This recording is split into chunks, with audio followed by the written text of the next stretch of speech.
জালজালা শুরু হবে।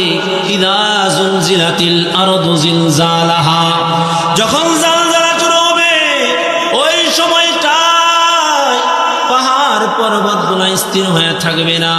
ওয়াল জিবালা আওতাদা, আল্লাহ বলে এই দুনিয়ার মানুষেরা, দুনিয়ার পাহাড়গুলাকে আমি পেরেক বানাইলাম, কিন্তু যখন কিয়ামতের প্রলয় শুরু হয়ে যাবে, বিকট আওয়াজ হবে, যখন জালজালা শুরু হবে, যখন ইসরাফিল সিংহার মধ্যে ফুৎকার মারবে, তখন এই পাহাড়গুলা নগিন পশমের ন্যায় উঠতে থাকবে, তুলার ন্যায় উঠতে থাকবে।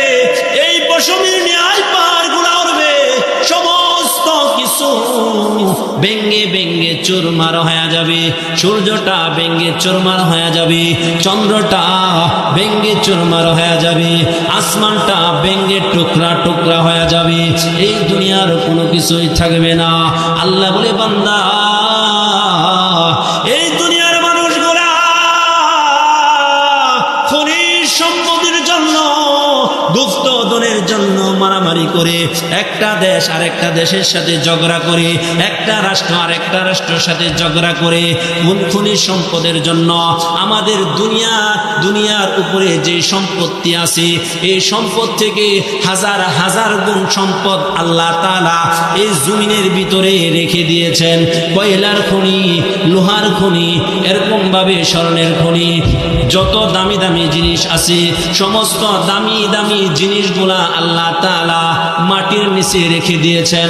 আল্লাহ বলে, ইদা জুলজিলাতিল আরদু জিলজালাহা ওয়া আখরাজাতিল আরদু আথকালাহা ওয়া ক্বালাল ইনসানু মা লাহা ইয়াওমাইযিন তুহাদ্দিসু আখবারাহা বিআন্না রাব্বাকা আওহা লাহা। আল্লাহ বলেন, যখন জালজালা শুরু হবে, এই মাটির নিচের সমস্ত গুপ্তধন গুলা বের হইতে থাকবে, এই সমস্ত সম্পত্তি গুলা বের হয়ে যাবে।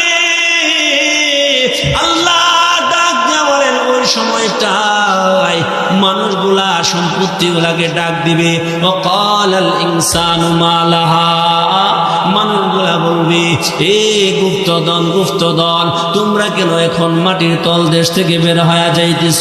আমরা সারাটা জীবন তোমাদের জন্য মারামারি করলাম, আমরা তোমাদের জন্য দেশে দেশে যুদ্ধ করলাম, হাজার হাজার জীবিত মানুষকে আমরা মেরে ফেললাম, কিন্তু আজকে তোমরা সব কিছু বের হয়ে যাইতেছ। ইয়াউমাইযিন তুহাদ্দিসু